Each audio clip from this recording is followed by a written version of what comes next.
A sunny day at Spa-Francorchamps as we get set for the centenary of the CrowdStrike 24 Hours of Spa, a race that was first run in 1924. It's been through different iterations, different circuit configurations over the years as well, and we are set for what promises to be a stunning GT3 only race this weekend. Qualifying yesterday evening, that gave us the bulk of the grid. Now we need to know the order of the top 20 cars that progressed from qualifying last night into Superpole, which is what is about to come. A little bit delayed after earlier stoppages in the historic GT qualifying session, but with the track temperature at now 47.8 degrees, barely a cloud in the sky, enough to warm up your left and your jupiler. The teams are ready, and remember the way this works is that it's an out lap, 2 timed laps. You count your quicker and then an in lap, and that will determine how the top 20 on the grid line up. David Addison, John Watson, trackside. This, Watty, always a highlight of the weekend because you get to see a driver put it all on the line. Absolutely, and that's what the excitement is going to be over the next 30 or so minutes, maybe nearly an hour by the time we get through all this. But it will mean that the top 20 drivers who made it through last night are into a different circumstance. When they did those times last night, the temperature was dropping, the light was falling. Now we've got a track temperature. That's a high track temperature, probably the warmest I've seen it this weekend. And again, okay, we've got fresh rubber, in most cases new tyres. But to go out and just stand on it and commit yourself and knowing that it is so competitive. It is literally the top 20 cars were probably covered by about 0.2 of a second last night. It's all to lose and everything to gain. Well, the fastest last night was Jordan Pepper in the number 163 Lamborghini that came right at the very end. It was a bit of a surprise, really, but it wasn't the individual lap times that sealed it. They will be now, but of course it was the average, the combined qualifying effort of all the drivers yesterday that was vital. So we have to factor that in as well. But now it is just the man behind the wheel going as quickly as he can. It's one driver that will do this, not the amalgamation. And I suspect there'll be a few surprises, because nobody really is able to predict who is going to be, or which combination, driver-car combination, will ultimately have the accolade of starting on pole position tomorrow afternoon. We're looking at Michel Grenier in the 777 Mercedes. And I mean, stunning conditions, absolutely fantastic. It's been a really, really busy day here at Spa-Francorchamps. Circuit has not been out of use for any more than about 5 minutes at any point during the day. So Thomas Preening in the Phantom Global Racing Porsche. And there, with the very distinctive livery adorning it, Thomas Preening, Jackson Evans and Jimmy Ericsson's car. That, for the purposes of this session, is going to be, as you see, Mattia Drudi there, standing by. Going to be Thomas Preening in the Porsche. 007 will be Mattia Drudi.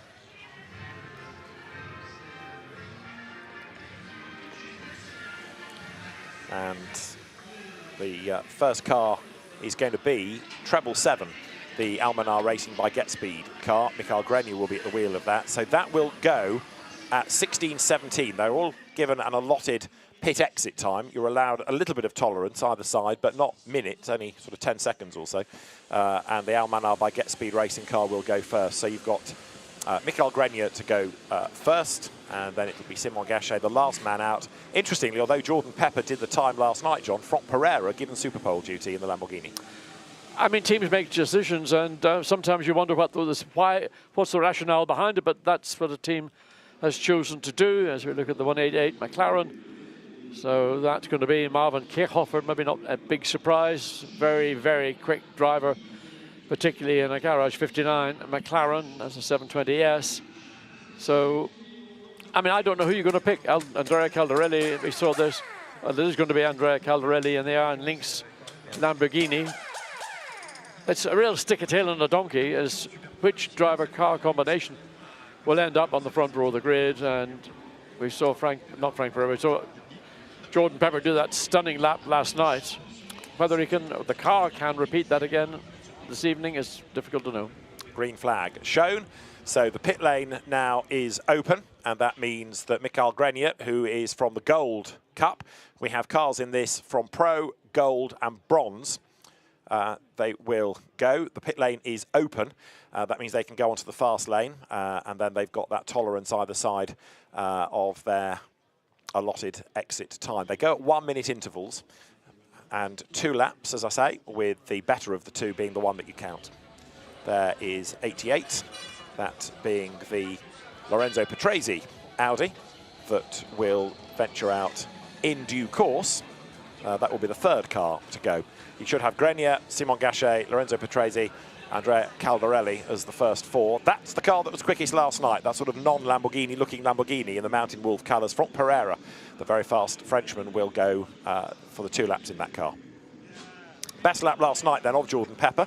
Well, the average was a 2:15.2. He did the 2:14.9, so that's your target. Yeah, the 2:14.9 will be, I think, just about on the limit for everybody. That last night the temperatures were cooler, air slightly more dense, and lots of factors contributing to everything working favourably. Now it is a lot warmer, particularly the track temperature, ambience up also.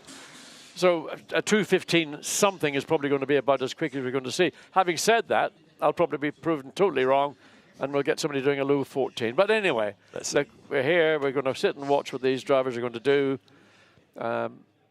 20 cars to go out, and there's not much chance. You go out, you get your sighting lap, and for many of these drivers, they haven't been on track since last night. For all of these drivers, they haven't been on track since last night, so they're going to jump in, literally not blind, but not far off that. They do not know how the track is changing. For example, they run down from La Source all the way up through Rouge Radio up to the top of the circuit.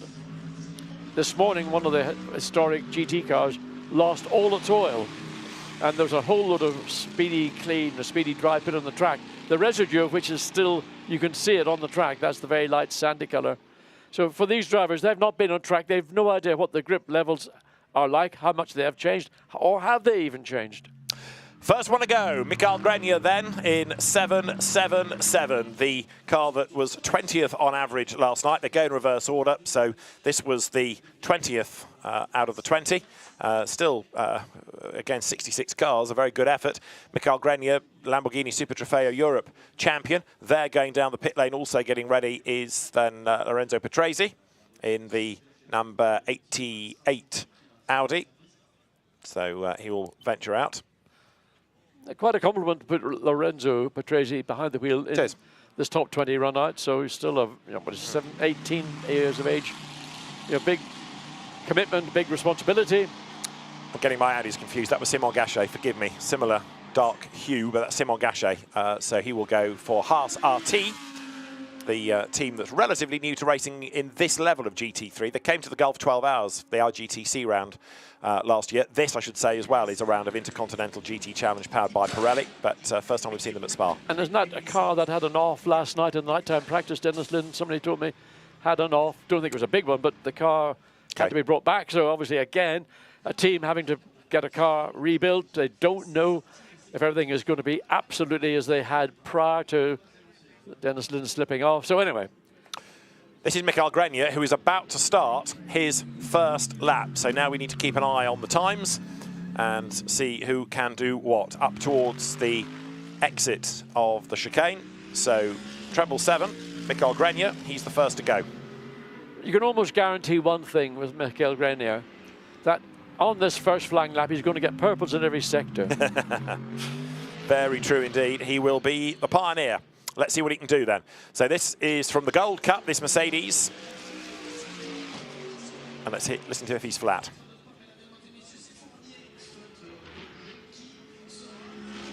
Sounds flat to me. You approve? That's good. Yeah, I do. I like that. Right, so Grenier makes the climb, heading towards the end of the first sector.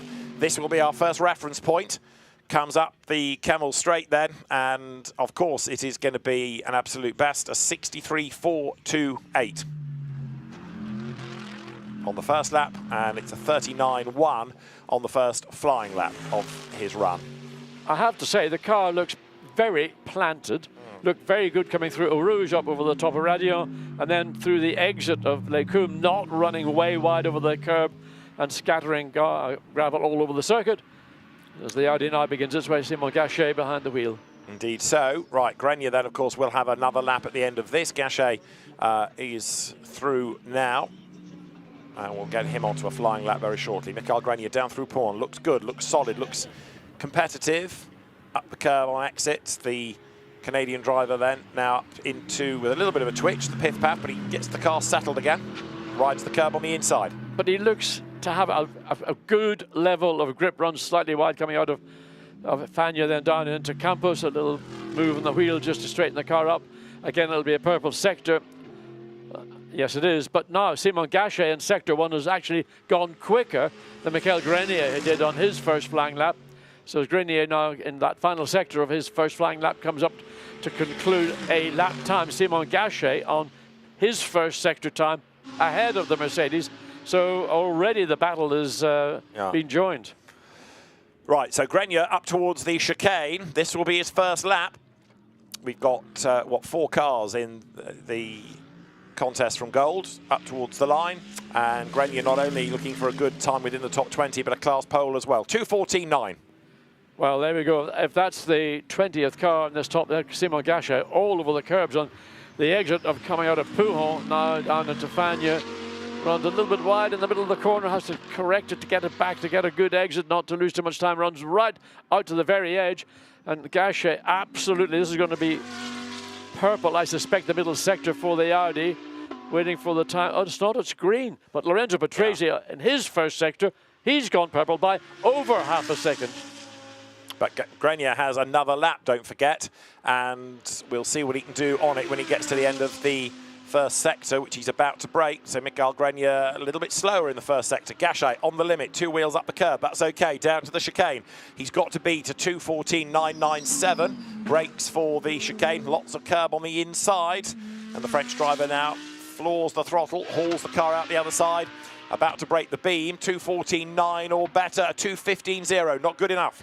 Just a fraction down Lorenzo Patrese. So coming through Fania. So this is the second of the 2 Audis that are on track.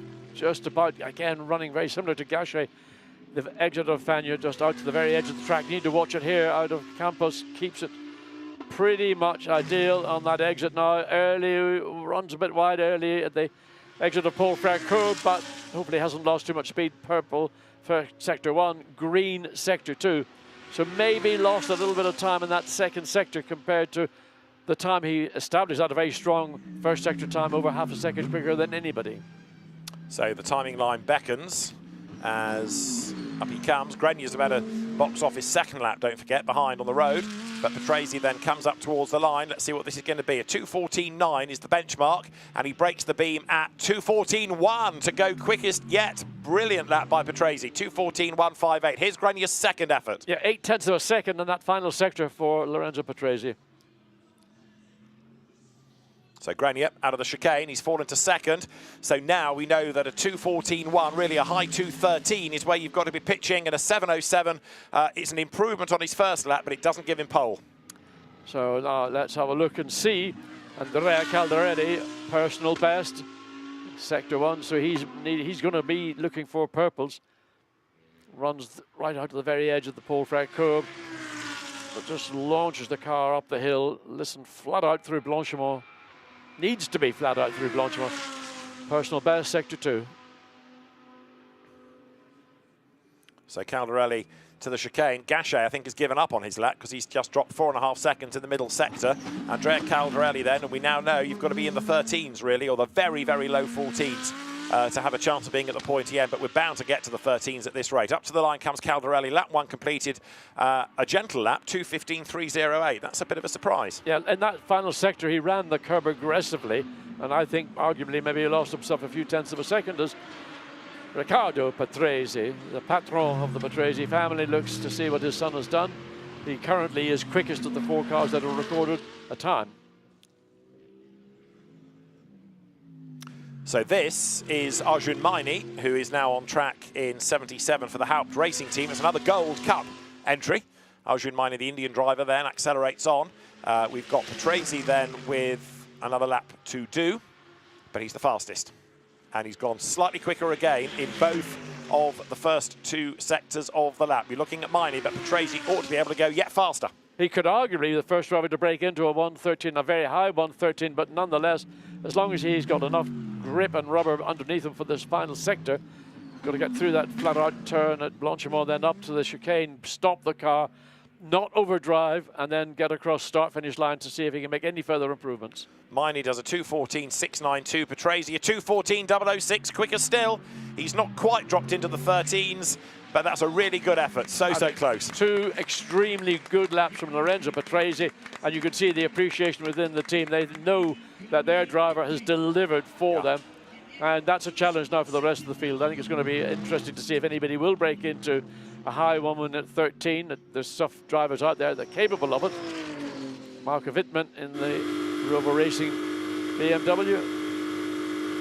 Flat all the way through Blanchimont. I mean, there's days in the past, if anybody did it, we thought they were an absolute hero.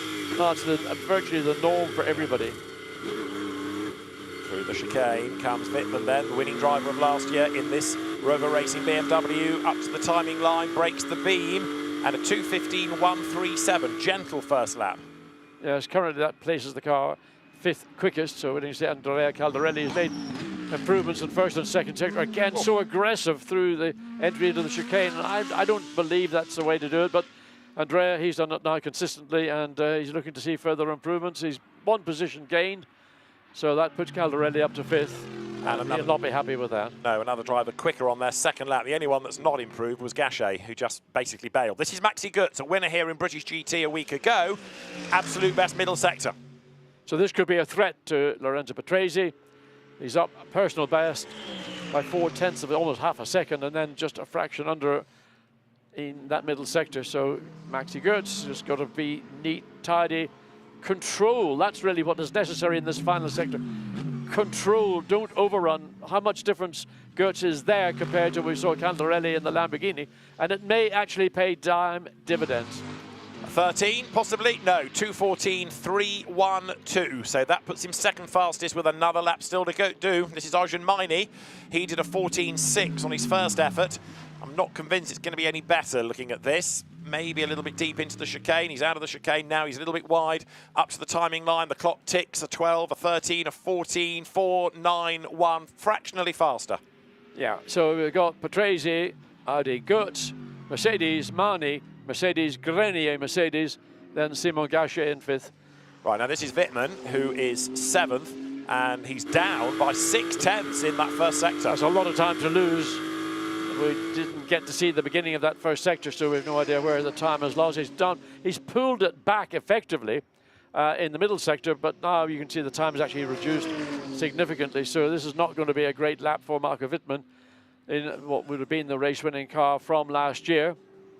So this final sector, again, just to get yourself, spot your braking points. Get the car slowed down, don't be aggressive on the curb on the entry, don't unsettle the car unnecessarily, and then get on the throttle as early as possible to get a straight line drive across the line now. A 2:15.089. He was quicker by a 10th, but it's not really much of an improvement because he's the slowest of the 8 we've had. That's a disappointment indeed for Rover Racing. Now Mervyn Kirchhofer in the Garage 59.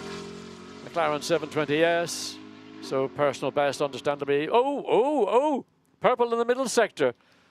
Right, man on a mission. So the McLaren, which has always been a good, quick car, it struggled a bit for reliability at Spa. McLaren's generally over the years, although of course it was a Gold Cup win from the Optimum car last year. But let's see what Kirchhofer can do. We know he's blindingly quick. He was another very good single-seater racer who got as far as GP2. He comes down to the chicane. Now, I'm still convinced a 13 is in there somewhere. Could Kirchhofer be the first man to find it as he comes out of the chicane? The Garage 59 McLaren runs up towards the timing line. A 12, a 13. No, it's a 14 and a half. Only 4th quickest. Yes, I thought maybe something was possible. Back to Max Goetz for the conclusion of his second flying lap. So he's looking to get into that 13. He does a 14.2.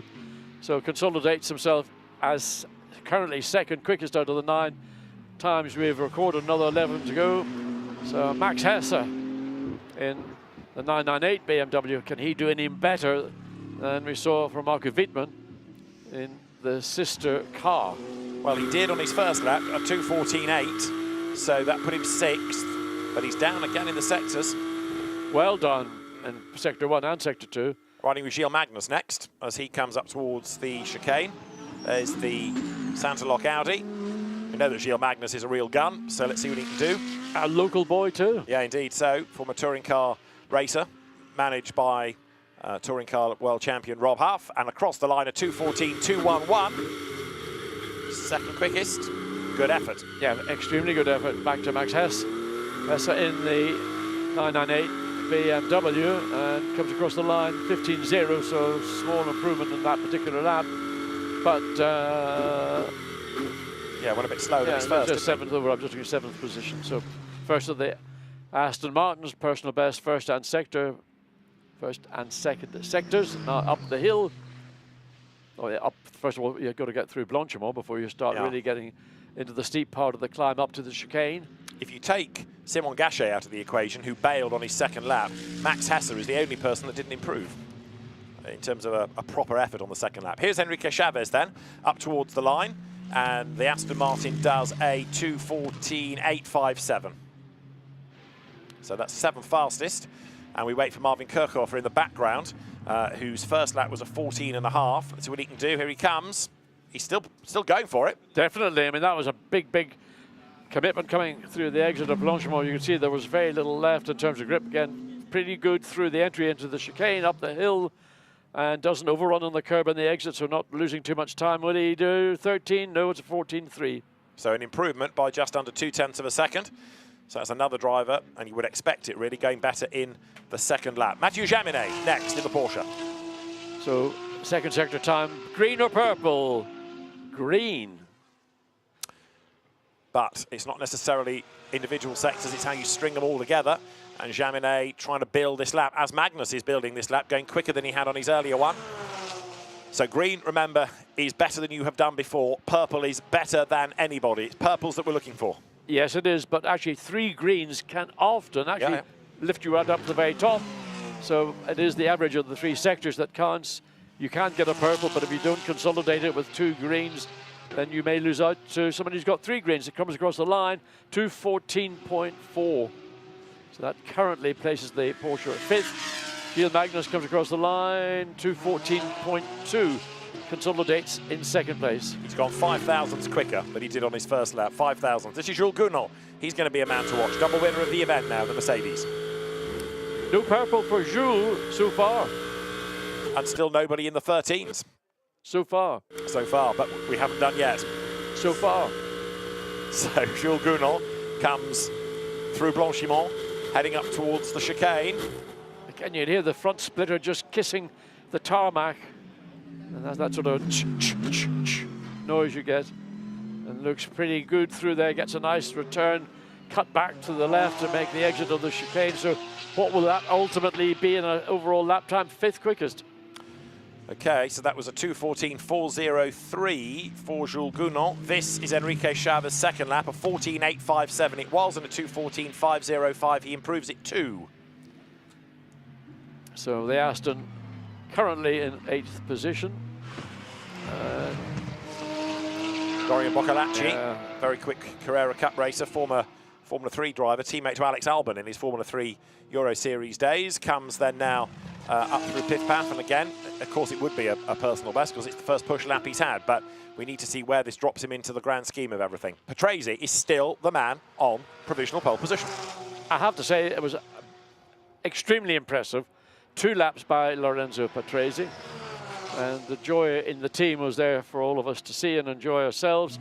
So the final sector for Boccolacci, again up the hill, so it's about being spot your point, get the nose in, don't be aggressive on that curb on the entry, and then get the cut back and straighten it up and keep it straight all the way across the finish line. So what does Boccolacci do? 2:14.7, overall 10th. Back to Mathieu Jaminet. Mathieu Jaminet, yeah. So he did on his first run a 14.4, and this is going to be close to the 13s. No, 2:14.25. That's good enough to be 3rd. 2:14.250. So still 2 Audis as Thomas Preening, and the 3rd of the Porsches we've seen on track. Again, personal bests in the 1st and 2nd sector. Jules Gounod, we're waiting to see purples, but it's not, and it's only personal improvements. So Gounod currently 6th quickest overall. He might make a small positional change, but it's not going to be in my view, enough to take him onto the front row of the grid at this point. And this is the curb-hopping Thomas Preining, DTM champion, coming up towards the end of his first lap, which doesn't necessarily grab you by the throat, but it's a 2:14.271, so 5th quickest. This is Gounon. Remember, a very, very low 14 or a high 13 is what we're after.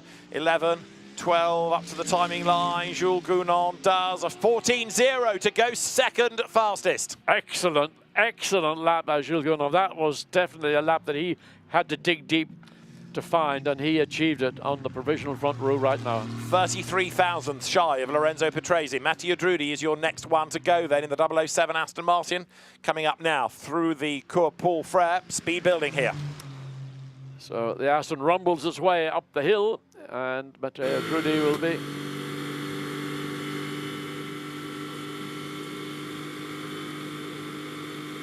Harry flatters all the way through, as he has to be. Nothing can be left on the table. This is your one shot. It's a 2-lap run up towards the timing line. And again, remember, anything in the 13s is going to be a big shout. And it is a 14.334. Not quite where he needed to be. That's only 7th, but he's got another lap. This is Boccolacci's second effort. So middle sector down by 9/10 of a second. So I think he might even drive into the pit lane with this one. There's nothing going to be gained by it unless he has a miracle third sector, but I don't anticipate this doing anything. It's going to 15.6 to a 15.9. So that lost a chunk of time in the middle sector. Again, whereabouts, we didn't see it, but that put the kibosh on his opportunity. Vincent Abril with a purple in the middle sector. Not a purple, half a second advantage purple. You know, I mean, he was on, well, I shouldn't say on fire, he was going like a Boeing last night, and he's doing it again here this afternoon. Comes out of the chicane then, and with a gold cup car on pole, that could yet change. Thomas Preining's second lap is much slower. Vincent Abril, 4th, a 2:14.247. Surprised, because obviously first sector we sort of almost ignore. It's always going to be a personal best. That massive middle sector, purple, half a second ahead of the field. What happened in that final sector? We didn't see anything that looked as if he was losing time or hit a narrow angle. He's getting ready. Full of concentration. Getting ready to watch Lucas Auer go. And different expressions in different pit garages. Thomas Preining up to the line, wasn't going to improve. 2:14.271 was his best. So Mattia Drudi, on his second lap, he's made an improvement in that first sector by just under half a second. Lucas Auer on his out lap. And obviously everything is personal bests so far. If there's any purple coming for the 48, it's going to be across the start-finish line in, what, about 4 seconds from now. Right, so Auer does a 2:13. He's done it, the first one into the 13s. That's pole, 2:13.754. I've teed it up for long enough, and Lucas Auer delivers. And come on, Mauro, give us a smile. You should be more than delighted with that lap. So back to Mattia Drudi, and fractionally down in the middle sector, but 4/10 up the first sector. So he could expect to move forward a bit from 7th. He ends up 9th. A 2:14.538 then. So we have got the second laps from Abril and Auer to factor in, and then both laps from Rovera and Pereira. So nervous faces in the Almanar camp. Alessio Rovera on track, Franck Pereira on track. And we need a second lap out of Vincent Abril. Here he comes. This is Alessio Rovera, forgive me. So he has also done an absolute best, but now we're aiming at better than a 13.7. It's a big chunk of time to find. I mean, that middle sector will help him, but is he going to get into the 13s at all? Yes. Just goes second quickest. And there is Vincent Abril, comes across the line, down in that middle sector, fractionally up first sector, 5th. So he'll be disappointed with that. It all looks so good in that middle sector in the first flying lap, so 5th for Vincent Abril. So Thomas Preining, look, 5 seconds down, so he's going to, I mean, in my view, just go straight in the pit lane, nothing to be gained. I'm a miracle worker. I'm a miracle worker.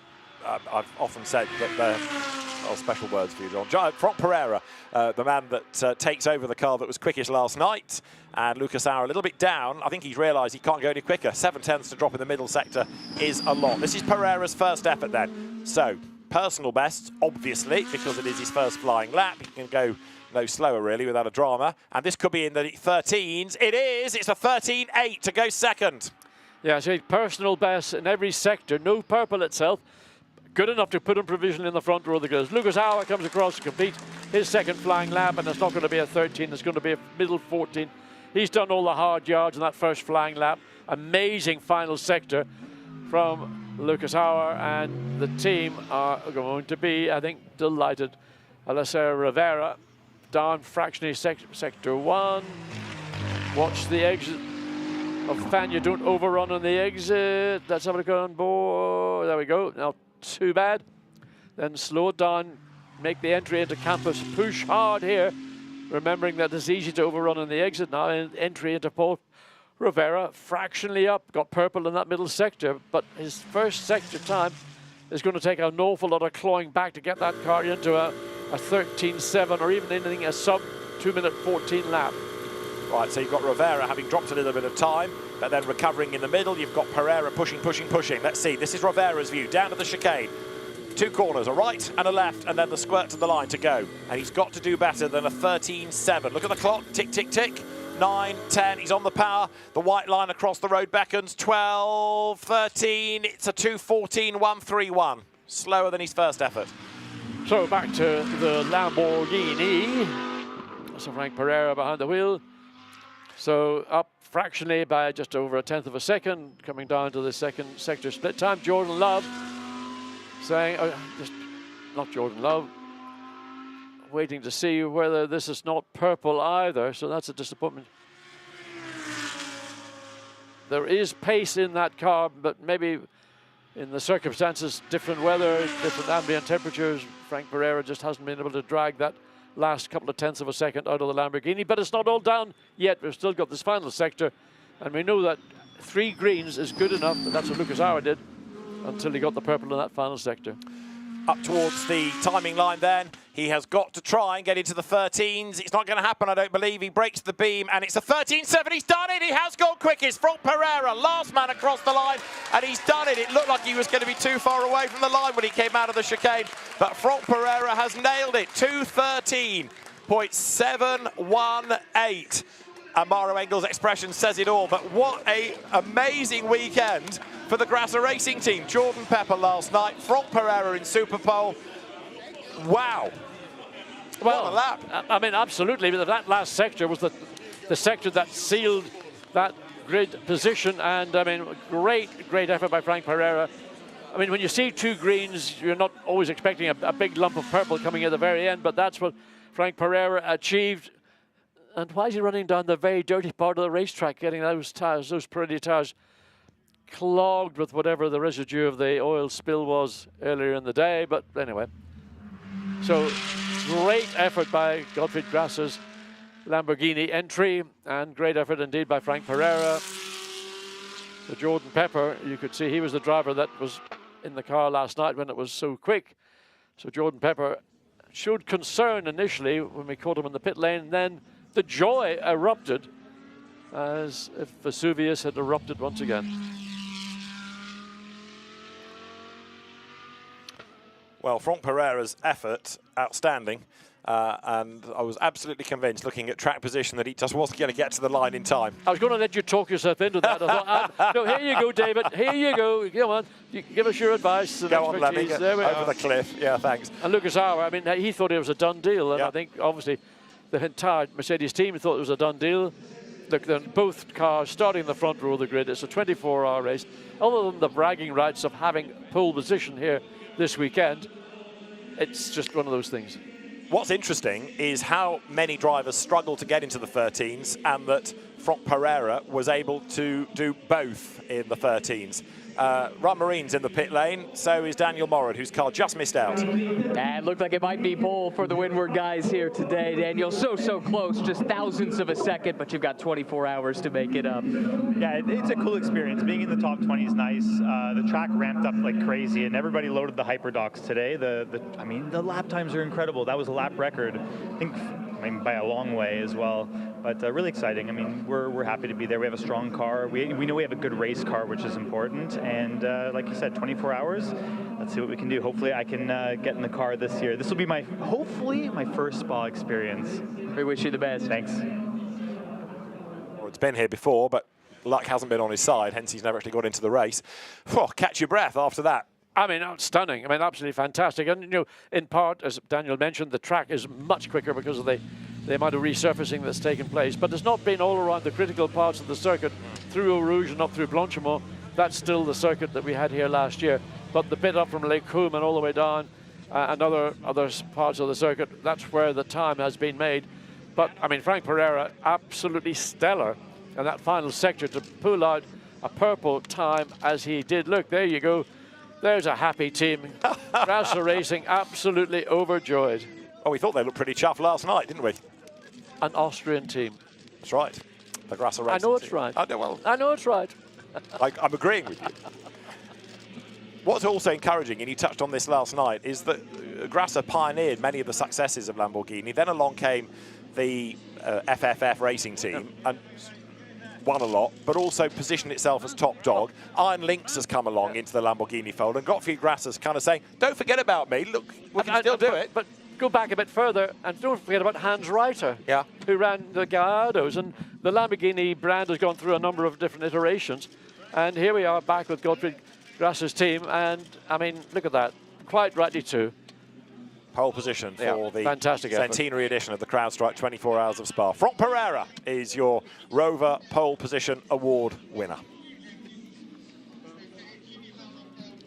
Just the 24 hours of racing for that car now to go. Lamborghini have been quick, but a bit out of luck in the past. Could things be changing this year?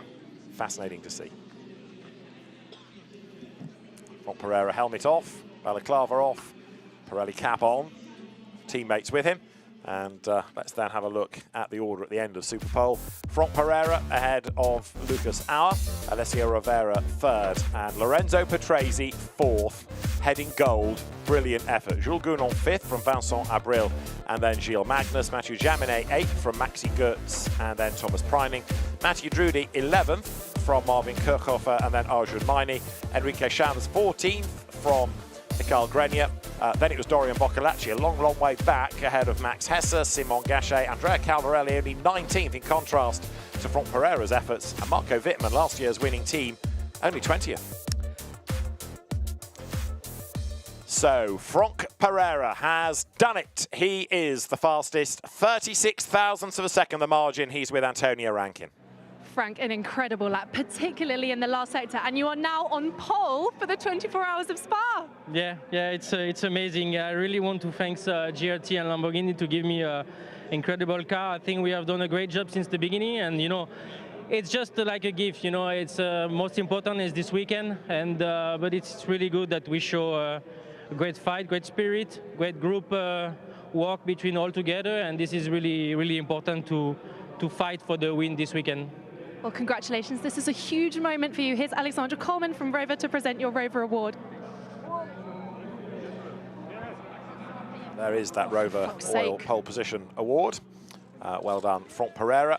And that's the one they're all after, because it's not just out of a qualifying session. It is down to you and you alone, as Frank and everybody marshalled into place by Jacob Ebery, the official photographer of the championship. But what a lap. Frank Pereira then, just precision and pace. Yeah, 2 green sectors and then that final purple sector sealed.